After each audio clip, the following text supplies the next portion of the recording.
오늘 말씀은 먼저 오늘 감사주일이잖아요. 감사라는 말의 어원에 대해서, 성경적인 어원에 대해서 잠시 살피고 오늘 본문으로 들어가도록 하겠습니다. 구약 성경에서 감사라는 단어가 나오는데 히브리어로 토다라는 말입니다. 토다.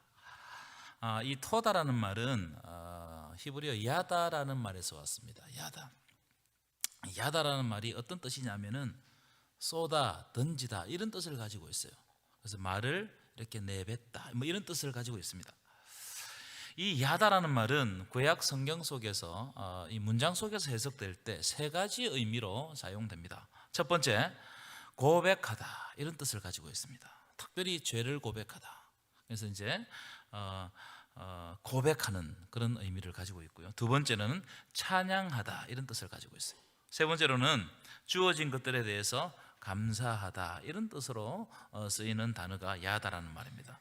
그런데 이제 이 야다와 토다를 다 종합해서 문장 속에서 해석을 하면, 우리가 우리의 죄를 하나님께 고백하면 하나님께서는 우리 모든 죄를 용서하시고 더 큰 은혜를 주시고, 하나님의 용서와 은혜로 말미암아 우리가 즐거워하게 되고 감사를 고백하게 된다는 뜻입니다.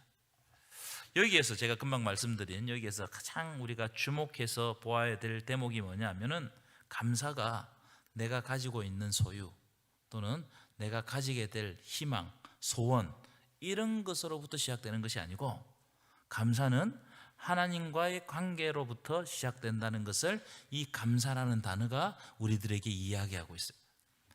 신약 성경에서 나오는 이 감사라는 단어도 비슷합니다.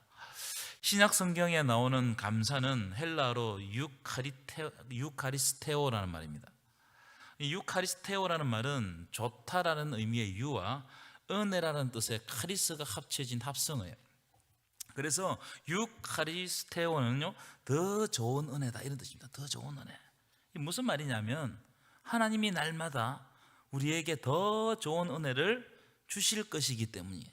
또 주시기 때문에 우리가 기뻐하고 감사하지 않을 수 없다는 겁니다. 그래서 감사는 어떤 뜻이냐, 나에게 내가 무엇을 가지고 나에게 소유분이 많아지고 내 소원이 이루어지고 이래서 감사의 제목이 감사를 하는 것이 아니고, 우리가 여전히 죄가 많고 부족한 부분이 많지만 하나님은 우리를 버리지 아니하고 여전히 우리를 사랑하시고 복 주시기 때문에 감사한다 이거예요. 이게 성경적인 의미입니다. 이게 참 감사라는 겁니다. 다시 말하면 감사는 하나님과의 관계에서 오는 것이 감사다. 여러분, 감사는 하나님과의 관계에서 온다는 사실을 믿으시기 바랍니다. 왜냐하면 하나님이 무한한 은혜를 우리에게 주시기 때문에 거기에서부터 감사가 출발하는 거예요. 저는 감사에 대해서 묵상할 때마다 자동적으로 떠오르는 구절이 있어요. 하박국 3장 17절 18절, 제가 몇 번이나 강조했던 말씀이고, 감사절마다 이 대목이 저는 계속 나옵니다. 자, 우리 한번 큰 소리를 읽었으면 좋겠는데요, 함께 읽겠습니다. 시작.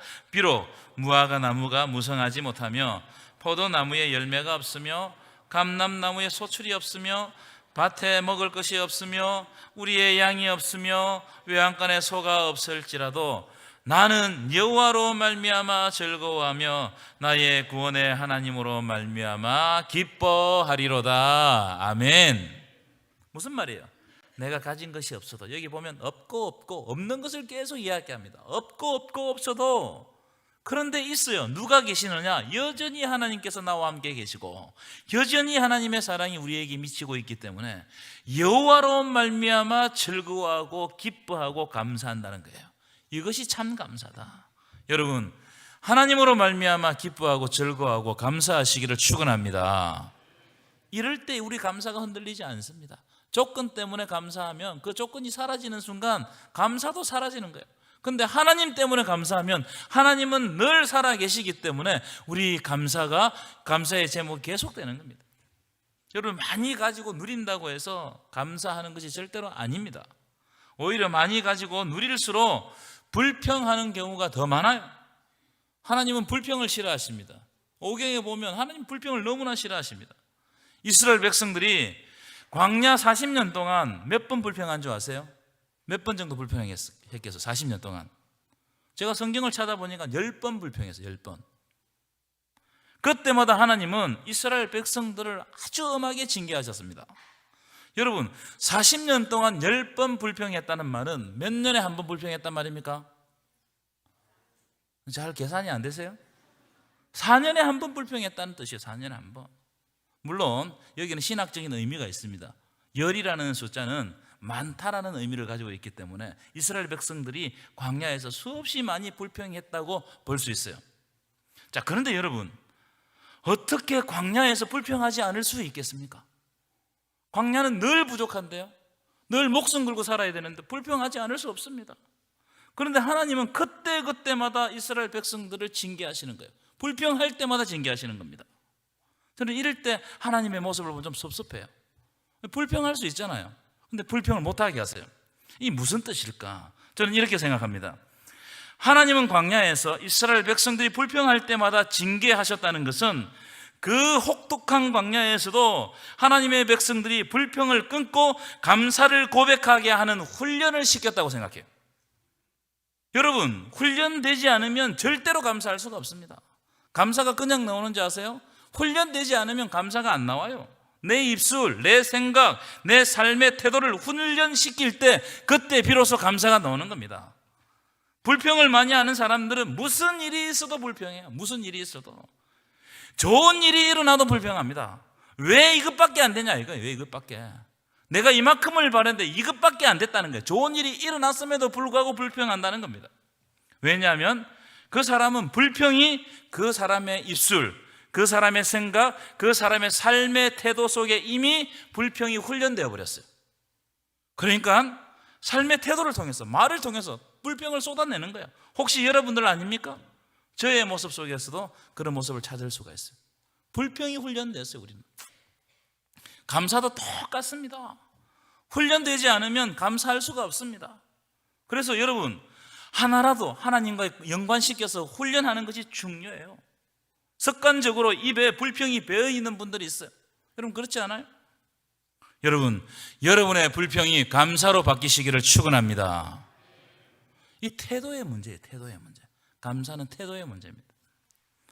제가 이번에 교회에서 허락해 주셔서 종교개혁지 순례를 잘 다녀왔는데요, 많은 것을 배웠습니다. 하루에 많이 걸을 때는 한 15km 걸었던 것 같아요. 그리고 적게 걸을 때는 한 6, 7km 이상을 걸었던 것 같습니다. 그래서 발가락에 다 물집이 잡혔어. 물집이 잡히고 지금 시차 적응이 안 돼가지고 어제는 한숨을 못 잤습니다. 그래도 얼굴 좋아 보이죠? 그런데 종교개혁지 순례 내용과 상관없이 제가 순례를 하면서 느낀 점 크게 두 가지가 있었어요. 뭐냐면, 우리가 외국을 나가보니까 첫 번째, 우리나라가 너무나 잘 살고 편리하게 살더라는 거예요. 옛날에도 알았는데 이번에 또 다시 느꼈어요. 여러분, 우리나라는 화장실 쓰는 불편함이 전혀 없는 나라 중에 하나입니다. 그래서 화장실도 깨끗해요. 다른 공항보다 우리나라 공항에 내리면요, 그게 잘 수도 있을 것 같아. 얼마나 깨끗한지. 그런데 유럽은요, 다 돈을 지불합니다. 비싼 곳은요, 우리나라 돈으로 한 1,500원 정도 넣어야 돼요. 이 유로가 동전이거든. 1유로는 동전이거든. 동전을 넣어야 됩니다. 관광지도 다 돈 받습니다. 우리는 관광지 가면은 그냥 다 열어놓잖아요. 다 돈 받아요. 얼마나 기분이 나쁜지. 아니, 관광지 티켓을 끊고 들어갔는데도 돈을 주고 화장실 가야 된다는 거예요. 기분 좋겠어요, 나쁘겠어요? 감사합니다. 음식도 우리나라만큼 다양하고 밑반찬도 마음대로 먹을 수 있는 나라. 여러분, 달라 하면 다 주잖아요, 그죠? 그런 나라 있습니까? 유럽에 가니까 다 돈이에요. 제가 점심시간에 제가 특이한 게 나와가지고 그걸 먹었는데, 그럼 이름을 뭔지 모르겠어요. 먹고 더 먹고 싶어서 시켰습니다. 조금 이따 돈 달라고 그러더라고요. 다 돈이에요. 뭘 조금만 추가하면 돈을 내야 돼요. 여러분, 호텔에 가니까 물 한 병 안 줍니다. 물 한 병 안 줘요. 그래서 버스 기사가 물을 사가지고 다녀요. 버스 기사가 파는 거예요. 1유로, 한 병에 1유로.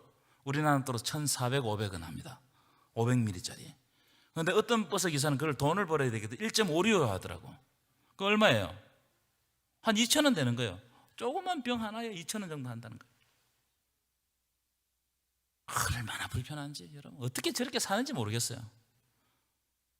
근데 제가 가만히 보니까 그 나라 사람들은 별로 불평을 안 해요. 가이드가 이런 이야기를 합니다. 관광객들이 와가지고 불평을 가장 많이 쏟아내는 관광객이 한국 사람이라는 거예요. 한국 사람. 제가 무슨 말씀을 드리려고 하느냐 하면은, 어쩌면 우리가 많이 누리고 편리하게 사는 것이 불평의 조건이 되더라는 거예요.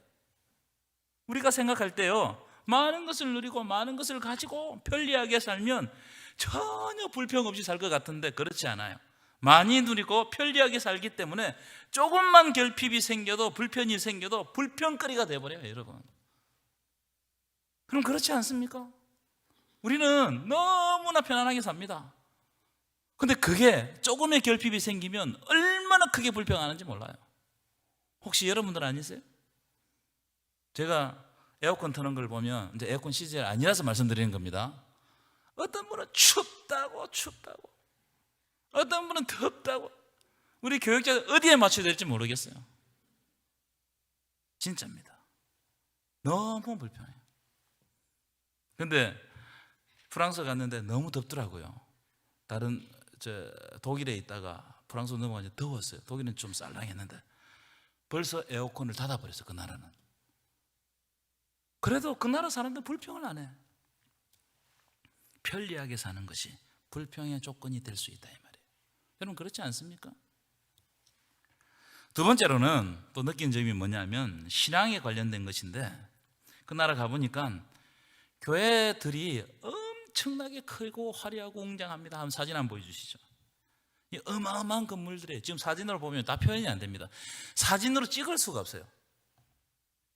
이 건물들, 제가 보여드리는 이 건물들은 다 우리 종교개혁자들과 연관이 있는 성당이거나 교회입니다. 어떤 성당은 성당이었다가 교회로 변한 데도 있어요. 다 설명을 못하고 아마 종교개혁주일 예배 드릴 때 제가 조금 다루도록 하겠습니다. 근데 문제는 뭐냐면, 이렇게 웅장하고 화려하고 청고가 얼마나 높은지요, 그 파이프 오르간이 없는 교회가 없어요. 그런데 그 예배당들에 예배 드리는 사람이 거의 없어요. 심각한 거 아닙니까? 하나님께 감사하는 사람들, 하나님과 깊은 관계를 맺는 사람들이 없단 말이에요. 대부분 이 건물을 유지하기 위해서 관광 수입으로 그 건물을 유지하는 거예요, 여러분. 무슨 말이에요, 여러분? 크다고 화려하다고 하나님과 관계를 잘 가지는 게 아닙니다. 저는요, 태국 산지교회, 우리 교회 10분의 1도 안 됩니다. 그 교회에서 예배 드릴 때 말로 다 할 수 없는 감격을 누렸어요. 뭐냐는 거예요. 여러분, 감사는 하나님과의 관계에서부터 출발하는 것인데, 방금 보신 교회들은 껍질뿐인 예배당입니다. 크면 뭐합니까? 화려하면 뭐합니까? 웅장하면 뭐합니까? 하나님과의 만남이 없는데, 그러니까 교회가 술집으로 변하고 호텔로 변하고 모슬렘 사원으로 변하는 거예요.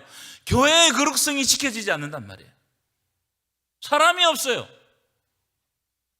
그래서 여러분, 우리가 눈으로 보는 크기에 속지 말아야 됩니다. 사람 많이 모이는 것에 속지 말아야 돼요. 예수님을 따른 그 많은 무리들이 예수님의 십자가 앞에서 뭐라는지 아십니까? 바라바를 내어주고 예수를 못 박으라 그랬어요. 그게 우리 무리들일 수 있습니다. 여러분들일 수 있어요. 목회를 하다 보면 참 숫자에 목매달지 않을 수 없습니다. 위기잖아요. 제가 웬만하면 이 숫자 걱정 안 하면서 하고 싶은데 그렇지 않아요. 이게 한 사람이라 빠져나가면 이게 마음이 막 정말 가슴이 뚫린 것 같아요. 그런데 사람이 많이 모이고 건물이 웅장하고 화려하고 삐걱번쩍한다고 교회의 본질이 세복되는 게 아니다, 이 말이에요. 여러분, 신앙은요, 하나님이 베풀어 주신 은혜에 대한 반응 또는 응답이 신앙입니다. 이게 믿음이에요. 여러분, 은혜는 거저 받는 겁니다. 우리가 무엇을 했다고 주는 게 아니에요. 에베소서 2장 1절 보시면 이렇게 되어 있습니다. 그는 허물과 죄로 죽었던 너희를 살리셨도다. 우리가 허물과 죄로 이미 죽었는데 예수 그리스도의 십자가의 보혈로 우리를 살렸다는 거예요. 믿으십니까? 이것 때문에 우리가 감사하는 거예요. 2장 8절도 보실까요?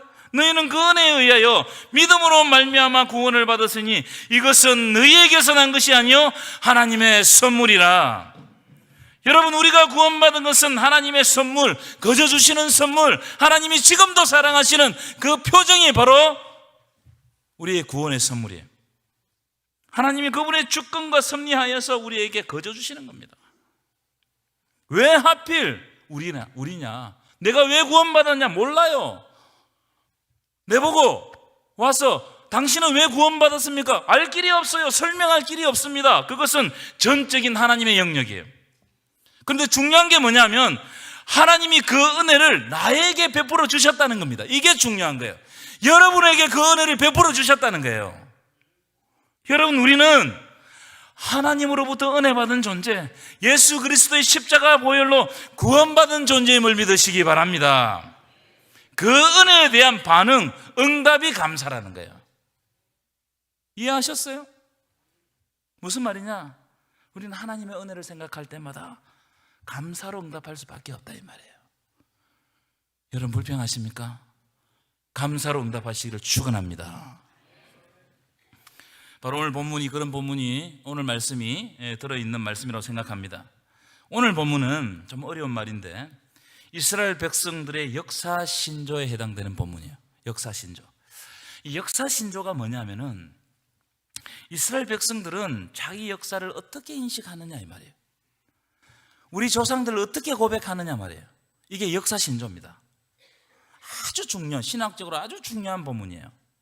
그런데 오늘 말씀은 이 역사신조를 언급하면은 말씀이 굉장히 길어지기 때문에 감사라는 이 스펙트럼 안에서 오늘 말씀을 한번 보도록 하겠습니다. 중요한 몇 가지를 간추려 가지고 말씀을 드리겠습니다. 첫 번째, 두 가지인데요. 우리 조상들은, 이스라엘 백성들은 어떻게 자기를 역사를 고백하느냐? 우리 조상들은 방랑하는, 떠돌아다니는 나그네에 불과하다, 이렇게 고백한다는 거예요. 5절을 읽어볼까요? 5절입니다. 함께 읽겠습니다. 시작. 너는 또 내 하나님 여호와 앞에 아뢰기를 내 조상은 방랑하는 아람 사람으로서 애굽에 내려가 거기에서 소수로 거류하더니 거기에서 크고 강하고 번성한 민족이 되었다는 거예요. 여기 보면 방랑이라는 단어가 나옵니다. 여러분 동그라미를 한번 쳐보시죠. 방랑. 이 방랑이라는 말은 어떤 뜻을 가지고 있느냐 하면은 정처 없이 떠돌아다니는 나그네라는 뜻입니다. 외국인이라는 뜻입니다. 방황하는 자라는 뜻입니다. 이 방랑이.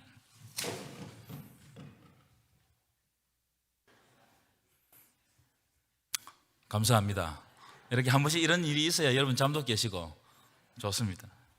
그런데 이 방랑이라는 속에 속뜻이 있는데 제가 어제 주석을 찾아보니까 이 방랑이라는 이 말의 어원을 찾아보니까 멸망하다, 죽다, 소멸하다, 이런 속뜻을 가지고 있어요. 이게 무슨 뜻이냐 하면은 여러분, 방랑하는 사람은 방랑하다가 죽고 멸망하고 소멸하는 거예요. 그렇죠? 여러분, 고대의 방랑자, 떠돌아다니는 사람들은 나그네 외국인들을 말합니다. 이런 사람들은 아무런 법적인 보장을 못 받았습니다. 그렇기 때문에 방랑자는 떠돌아다니고 죽고 멸망하고 사라져버려요. 아무도 눈여겨보지 않습니다. 누가 와서 죽여버려도 하소연할 데가 없는 사람들이 이 사람들이에요. 다시 말하면 이스라엘 백성들의 조상들은 그저 정처 없이 떠돌아다니는 아주 미미한 존재, 별 볼 일 없는 존재, 하찮은 존재, 죽고 멸망하고 사라질 만한 그런 존재였다 이 말이에요. 이는 누구를 가르치는 말씀이냐면 아브라함과 이삭과 야곱과 요셉을 가리키는 말이에요. 이 사람들은 다 떠돌아다녔던 사람, 한 곳에 정착하지 못하고 떠돌아다녔던 사람이에요.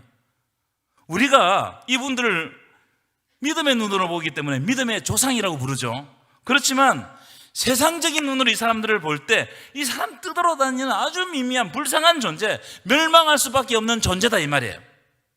이것이 이스라엘 백성들이 자기를 인식하고 하나님 앞에서 고백하는 역사 신조다 이 말이에요. 여러분, 이 모습은 우리들에게 거울처럼 보여줍니다. 우리가 멸망할 수밖에 없는 우리의 모습, 우리 하찮은 존재, 미미한 존재, 멸망받을 존재라는 것을 딱 보여주는 거예요. 이게 우리의 본질이에요. 여러분, 우리가 이 세상에서 영원히 살 것 같지만 잠시 있다가 가는 방랑자, 나그네에 불과합니다. 세월이 살같이 빠르게 지나가요. 금방 가버립니다. 이 세상 우리 게 아니에요. 없어집니다. 우리도 사라집니다. 이 내용을 묵상하고 기억할 때 영원하신 하나님을 찾게 되는 거예요. 내가 방랑자라는 거예요. 잠시 있다가는 제한된 목숨을 가지고 있는 사람이라는 거예요. 그때 영원하신 하나님을 바라보게 되는 겁니다. 두 번째, 역사신조 보면은 이스라엘 백성들을 압제받았던 백성이라고 자기들을 고백합니다. 다른 민족에게 고통당했던 비참한 민족이었다는 거예요. 자, 오늘 본문 6절 한번 보실까요? 6절 한번 읽겠습니다. 시작. 애굽 사람이 우리를 학대하며 우리를 괴롭히며 우리에게 중노동을 시켰다는 거예요. 여러분, 이 본문이 말하는 바가 뭐예요? 이게 무슨 이야기를 하는 겁니까? 우리는 우리 힘으로 구원받을 수 없는 존재다 이거예요. 애굽의 힘이 그 당시에 워낙 막강했기 때문에 우리의 힘으로는 애굽의 압제와 고통과 신고와 이 여러 가지 고통에서 벗어날 수 없는 존재다 말이에요. 누가 외부적인 힘이 오지 않으면 절대로 벗어날 수 없어요. 여러분, 이 말씀도 우리 인간의 본질을 그대로 보여주는 장면이라고 생각합니다. 여러분, 우리가 이 땅에 사는 것은 고통의 연속이에요. 여러분 동의하십니까? 고통의 연속이에요. 아침에 눈을 뜨는 순간부터 아픔이 있고요, 시련이 시작되고요, 고통이 있고요, 병들어가고 늙어가고 있고 결핍이 있고 날마다 부족해요. 이런 고통의 요소들이 끊임없이 반복되는 것이 인생 아니겠습니까? 부정할 수 있어요, 여러분. 이 악순환의 고리를 우리의 힘과 능력으로 끊어낼 수 있는 사람 한번 손들어 보십시오. 없습니다. 압제받는 이스라엘 백성들도 하나님의 능력 없이는 애굽의 압제에서 벗어날 수 없는, 영원히 고통받을 수밖에 없는 상태였다. 이걸 보여주는 거예요. 이걸 역사적으로 자기들이 고백하는 신조였단 말이에요. 이게 우리의 본질이에요. 우리는 떠돌아다니는 나그네이자 쉴 새 없이 고통받는 그런 이 고통이 반복되는 존재단 말이에요. 자, 그런데 오늘 본문을 한번 다시 자세히 보십시오. 이런 우리의 인생, 나그네로, 외국인으로, 방랑자로 아무런 희망 없이 소멸해가는 인생, 그리고 끝없는 사망의 압제 속에 고통받는 인생을 구원해 주시는 하나님의 은혜, 하나님의 능력이 펼쳐지는 본문이 오늘 본문이에요. 이게 그래서 역사신조입니다. 하나님이 우리를 살려주셨다는 거예요.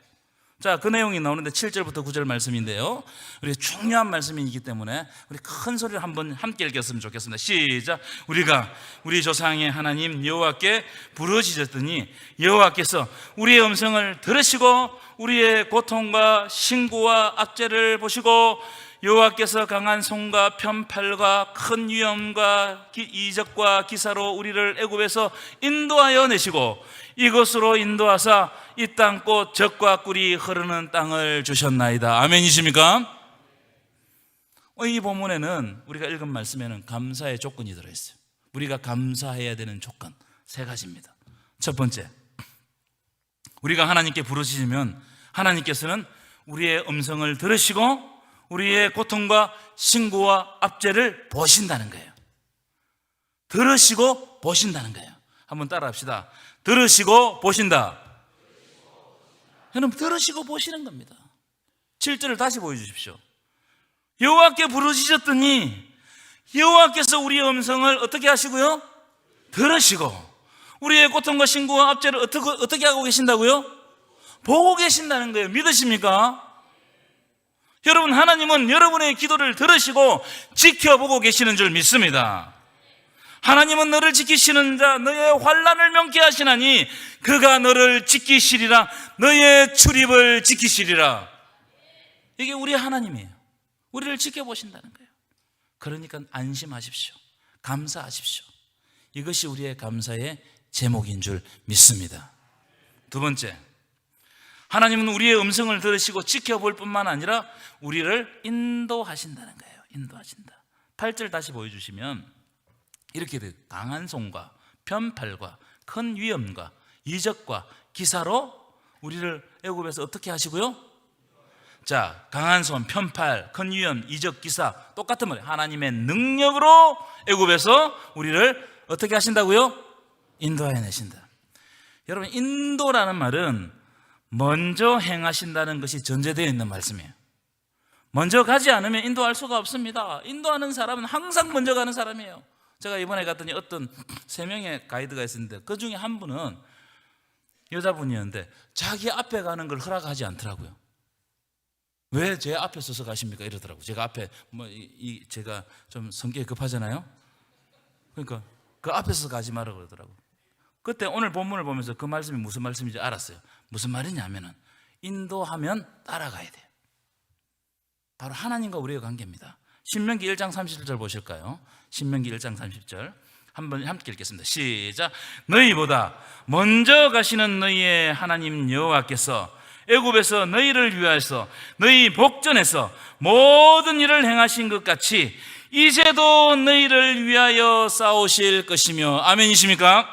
어떻게 가신다고요?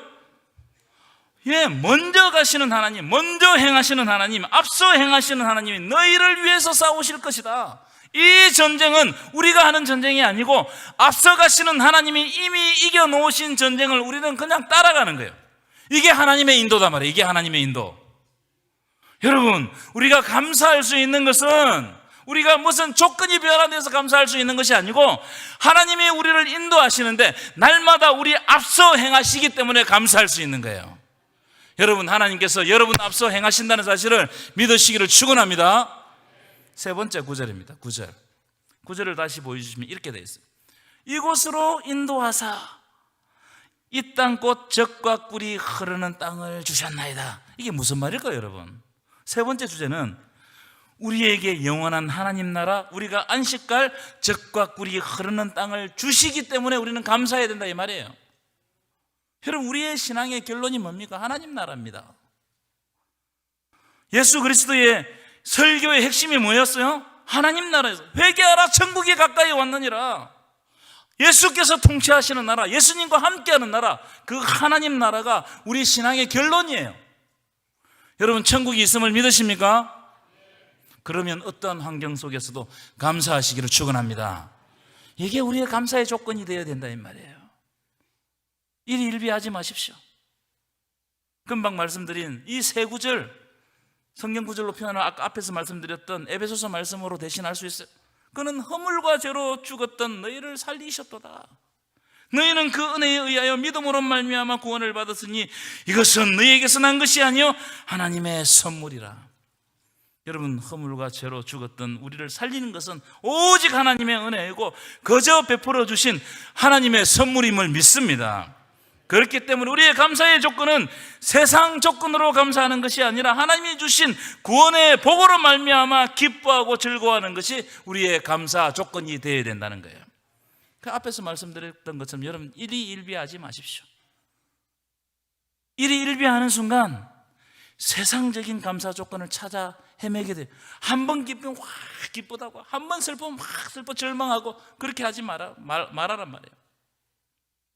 우리가 소유의 많음 때문에, 내 육신의 평안함 때문에 감사를 찾다 보면 하나님 안 보입니다. 그거 찾아 헤매는 거예요. 그게 감사의 조건이 되고 그게 우리의 삶의 지탱이 된다면 하나님은 없어요. 그런 곳에 하나님 계시지 않는다 이 말이에요. 거꾸로 생각하세요. 거꾸로. 하나님으로 말미암아 감사를 회복하면 모든 것이 다 감사로 다가옵니다. 고난까지도 감사한 거예요. 여러분, 이런 은혜가 여러분에게 넘쳐나기를 간절히 축원합니다. 거꾸로 생각하셔야 돼요. 감사하면 하나님과 함께하고 그 하나님의 말씀의 응답으로 말미암아 하나님께서 채워주실 것을 기대할 때 세상이 줄 수 없는 평안이 우리에게 임하는 겁니다. 결론입니다. 오늘 말씀의 제목이 뭐죠? 주보를 한번 보세요. 말씀 제목은 기억하고 가야 안 되겠습니까? 한번 함께 읽겠습니다. 시작. 하나님이 주신 복으로 말미암아 즐거워하라. 이게 무슨 말씀이냐면 하나님이 우리에게 주신 것은, 우리가 가지고 있는 것, 모든 것은 하나님이 주셨다는 거예요. 하나님이 주셨다는 거예요. 그래서 즐거워하라, 기뻐하라. 우리에게 있는 모든 것은 하나님으로부터 왔어요. 하지만 이것을 반대로 뒤집어서 생각하면 문제가 생깁니다. 내가 이것을 이루느라고 얼마나 피땀 흘려 고생했는데 이렇게 생각한다면 감사가 안 나옵니다. 어떻게 감사가 나오겠어요?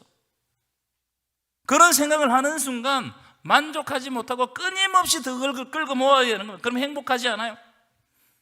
내가 이것을 이룬다고 얼마나 고생했는데 이 생각을 하는 순간 행복이 다 날아가 버립니다. 여러분, 세상의 소유는 모으면 모을수록, 가지면 가질수록 그 더 갈증나고 더 조급증이 나는 거예요. 실제로 그렇습니다. 여러분은 어떤 말을 사용하고 있습니까? 어떤 말을? 이 모든 것을 하나님이 주셨고 그렇기 때문에 나는 감사합니다, 이 말을 사용하고 있습니까? 아니면 이 모든 것을 이루기 위해서 내가 얼마나 고생했는가, 이런 말을 사용하고 있습니까? 어떤 말을 사용하십니까? 이 모든 것을 하나님께서 주셨다고 생각하면 지금 내 현실에 결핍이 있고 고난이 있어도 하나님으로 말미암아 감사할 수 있는 거예요. 이게 영성입니다. 이게 영성. 감사할 수 있는 믿음이 영성이에요. 왜냐하면 하나님이 지금도 우리를 지켜주시고 우리를 인도하시고 우리에게 천국을 기업으로 주실 것을 믿기 때문에 감사할 수 있는 거예요. 이 감사는 흔들리지 않습니다. 마지막 11절 읽고 말씀을 맺도록 하겠습니다. 11절입니다. 함께 읽겠습니다. 시작. 내 하나님 여호와께서 너와 내 집에 주신 모든 복으로 말미암아 너는 레위인과 너희 가운데 구리하는 객과 함께 즐거워할지니라. 아멘. 여러분, 이미 하나님이 여러분들에게 복 주셨음을 믿으시기 바랍니다. 그래서 이 추수감사절을 기점으로 해서 가족과 이웃과 교회와 함께 나와 연관되어 있는 모든 사람들과 함께 즐거워하시는 저와 여러분 되시기를 간절히 축원합니다. 기도하시겠습니다.